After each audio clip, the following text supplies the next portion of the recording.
البدر علينا من ثنيات الوداع وجب الشكر علينا ما دعا لله داع أيها المبعوث فينا جئت بالأمر المطاع جئت نورت المدينة مرحبا يا خير داع هجرة الهادي ستبقى فجر تاريخ عظيم هجرة الهادي ستبقى فجر تاريخ عظيم وبها الأرواح ترقى نحو جنات النعيم طلع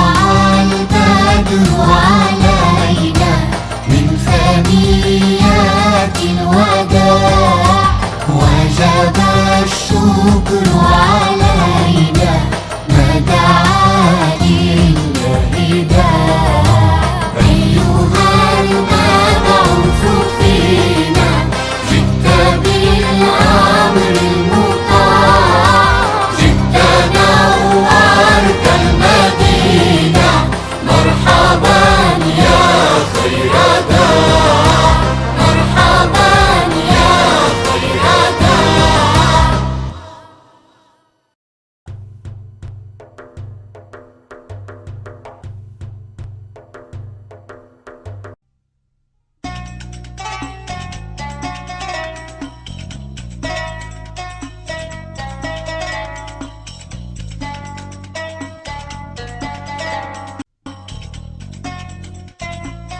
Ali, telefonda birisini chaqiryotidu. Kim ekanligini so'radingmi? Mahmud deydi. Mahmudmi? Uning bilan ko'rishkim yo'q. Meni sirtqa chiqib ketibdi deb qo'ygan. Sen uyda tursan seni qandaqmi yo'q deyalayman. Jiq gap qilmay, men deganda qilgin, bo'la. Undaq qilolmayman. Yolg'on aytsam bo'lmaydi. Bu yolg'on gap qilganlik bo'lamda. Ha, sen o deyining bo'yicha qilsam yolg'onchi bo'lib qolma. Ishni murakkablashtirmay tezdan men deganda qilgini. Yo'q, undaq qilolmayman. Yolg'on aytish harom. Sen buni unutib qoldingmi? Qilmamsan? Men Alloh rozi bo'lmaydigan ishni qilolmayman. Xapsini. Qanday ahvolinglar bolalarım? Yaxshi, o'zingizchi buva? Allohga shukr. Men yaxshi turdim bolalarım. Buva, sizdan bir savol so'rsam bo'lamdi? Albatta bo'ladi. Qani so'rg'in qizim. Birisiga bir aylandan telefon kelsa, telefon kelgan kishi boshqa birisiga meni uyda yo'q ekan deb qo'yg'in desa, bu yolg'onchilik kiramdi? Albatta qizim. Bu yolg'onchilik bo'ladi. Allohga shukr, yolg'onchilik qilmadim. Nemish bo'ldi qizim? Assalomu alaykum bova. Va alaykum assalom va rahmatullohi va barakatuhu. Qani endi aytqina qizim, bir ish bo'ldimi? Yo'q, bir ish bo'lmadi. Bayatınroq texi akamga bir telefon kelgan edi. U menga men uyda yo'q deb qo'ygan degandi. Men unimidim shu. Mush ish. Fatima, sen nima deyapsan? Men sana yolg'on aytqin demedim. Faqat menga yordam qilib, meni tanglikdan qutuldirib qo'ygan dedim. Chunki u bola bilan ko'rishkim yo'q edi. Ali, o'zingni besib ol o'g'lim. Nim bo'lganini menga aldirmay aytib bergin. Chonsh yo'q bova, sabaqdishim telefon qilibdi ekan. Uning bilan paranglashgan bo'lmag'achqa Fatimaga akam uyda yo'q ekan, sirtqa chiqib ketgan o'xshaydi deb qo'ygan degan edim. Hammishmi shu?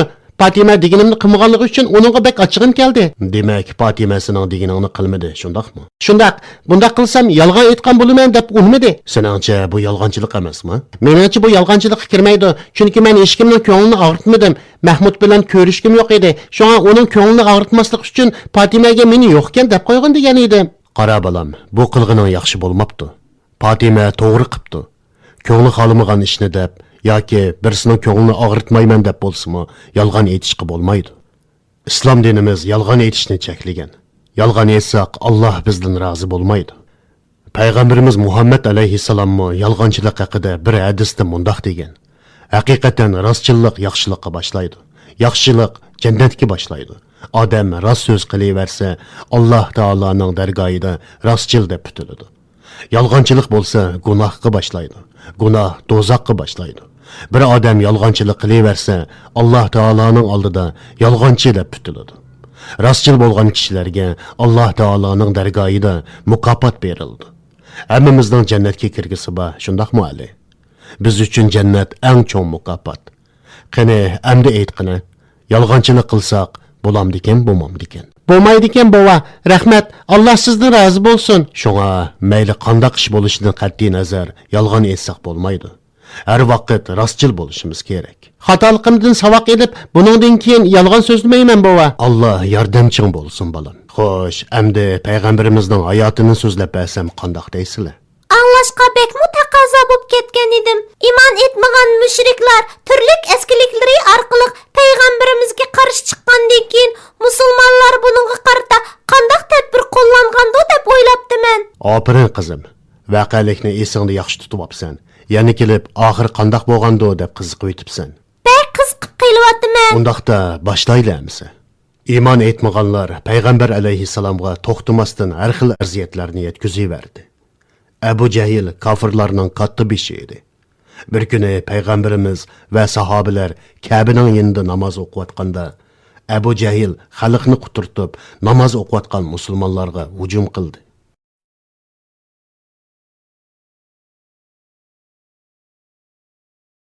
Ey Quraysh, ey Mekkiliklar, Muhammadga ergashgan Mekkadagi bu kishilar Ka'baning ulug'ligini ko'zga ilmay bu yerda namoz o'qimoqchi bo'lyapti. Bu kishilarning muqaddas Ka'baga daxl ta'ruz yetkazishiga qarab turamsizlar? Albatta qarab turmaymiz. Ularning bu qilmishiga yo'l qo'ymaymiz. Ularni Ka'badan qo'g'lab chiqaramiz. Ha? Hamza payg'ambar alayhissalomning tog'isi bo'lib, Abu Jahlning payg'ambar alayhissalomga qarshi yomonlik qilayotganligini anglagan edi. Hamza haqiqatparvarligi va odilligi bilan mashhur bo'lgan. U shu yerdala Abu Jahlning adabini berishga boshladi. Abu Jahl payg'ambarimizga aziyat yetkazib, uningga haqorat qilgan edi. Shundaqdimi payg'ambarimiz sabr qilib islom da'vatini davomlashtirmoqda edi. Hamza Abu Jahlning yoniga kelib, "Jiyanimni haqoratlashga qandoq petinyapsan? Uni urmoqchimisan tag'i? Menmi Muhammadning diniga kirdim.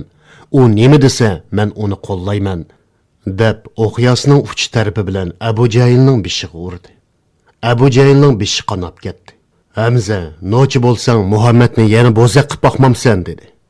Bu vaqtda Abu Jahl bir narsa deyishga petinolmay, u yerdan ketib qoldi.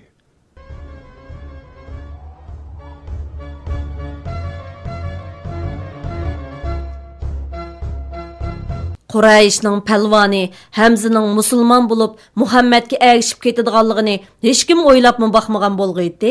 Biz musulmonlarga qarshi chiqib, ularga zarba bergan sari musulmon bo'lganlarning soni kundan-kunga ko'payib zo'rayapti. Muhammad bu so'zlarni nerdan anglab keladigandu? Menmi bilmadim.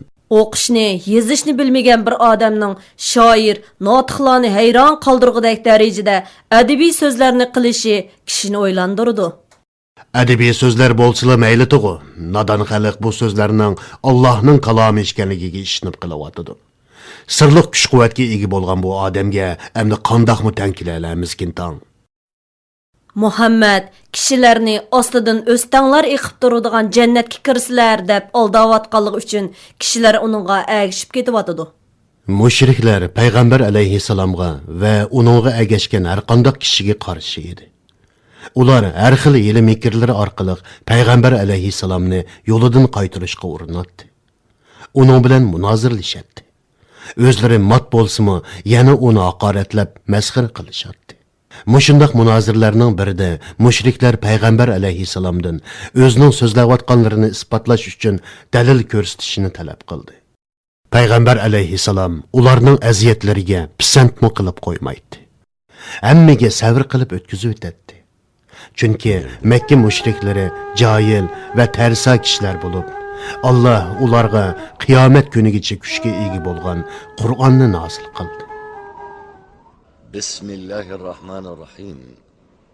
وقالوا لن نؤمن لك حتى تفجر لنا من الأرض ينبوعا أو تكون لك جنة من نخيل وعنب فتفجر الأنهار خلالها تفجيرا أو تسقط السماء كما زعمت علينا كسفا أو تأتي بالله والملائكة قبيلا أو يكون لك بيت من زخرف أو ترقى في السماء ولن نؤمن لرقيك حتى تنزل علينا كتابا نقرأه قل سبحان ربي هل كنت إلا بشرا رسولا صدق الله العظيم.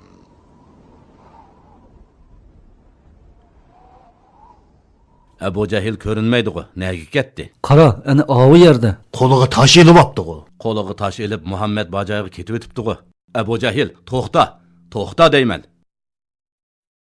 Sen zodin nima ish qilyapsan? Nima bo'lganda? Boshqachilik ko'rinadi. Cho'qim bir ish bo'pti. Uni majlis xolimizga olib boraylik.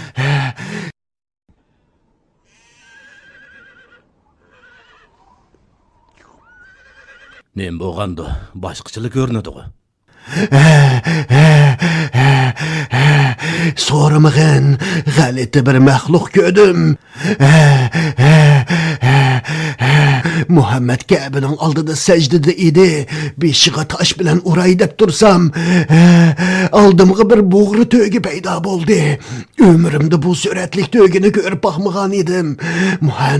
Men Muhammadga yaqinlashgan sari u meni yevtirgandek oldimga keldi. Qo'rqib ketib keldim. Bekli qo'rqib ketdim.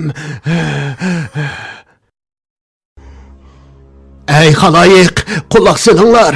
Qo'limizdan kelgan hamma ishni qilib boqdik, ammo Muhammad va agash kuchlarini to'sib qololmadik. Ularni yo'lidan qaytira olmadik. Ularning qilmishi aromimizni buzdi, ma'budlarimizga haqorat qildi. Ular bilan to'xtamay qarshilashdik. Hatto yurt cho'nglari ularga mol dunyo berganligini aytdi. Lekin ular buni qabul qilmadi. Bunga parvo qilmay o'zining bilginini qilishyotdi. Oxiri biz, ya'ni men, Umayya, Abu Sufyan va Mughira har qaysilardan Muhammadga qarshi turish haqida maslahat olish uchun sizlarni bu yerga chaqirdik. Umayya quli Bilalning adibini bergandek, biz Muhammadning adibini obdan bir berib qo'ymasak, bo'ldi qilmaydigan o'xshaydi. Shunda qilaylik. Mush yerda o'tirganlardan kimning qul chakarlari Muhammadning so'zini anglab, uningga agassa shu qul chakarlarining toza adibini berdiganligiga va'da bersin. Qulluqdan azod qilingan qullarni qanday qilamiz? Hammasi jazolanishi kerak. Xo'jayinlardan tayg'ini yesa, ondan Muhammadning yo'lidan qaytishidir.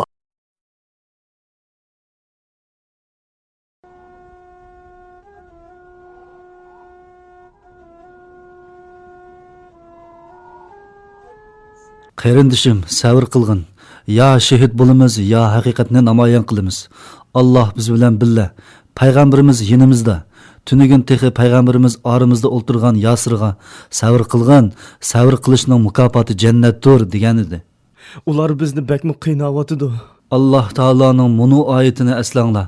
Alloh ishlarimizni oson qiladi. من كفر بالله من بعد إيمانه إلا من أكره وقلبه مطمئن بالإيمان ولكن من شرح بالكفر صدرا فعليهم غضب من الله ولهم عذاب عظيم. Yuqoridagi oyatlarga asosan biz majburlash ostida og'zimizla iymondan yonganligimizni bildirganligimiz uchun buningga hech qanday gunoh bo'lmaydi. Chunki qalbimiz mustahkamdir.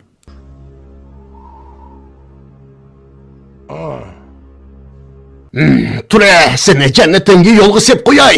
Uni bog'langlar.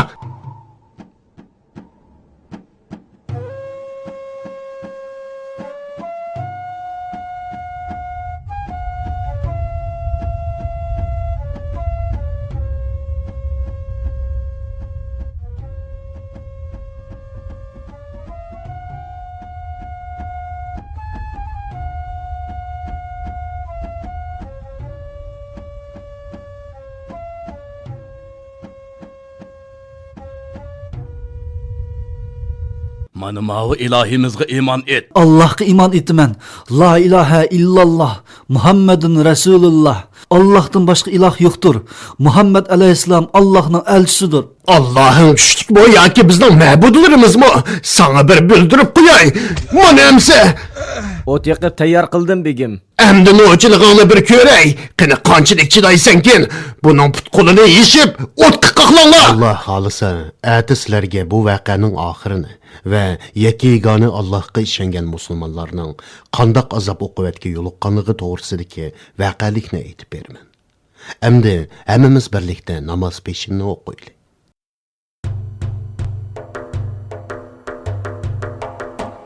طلع البدر علينا ثنيات الوداع وجب الشكر علينا ما دعا لله داع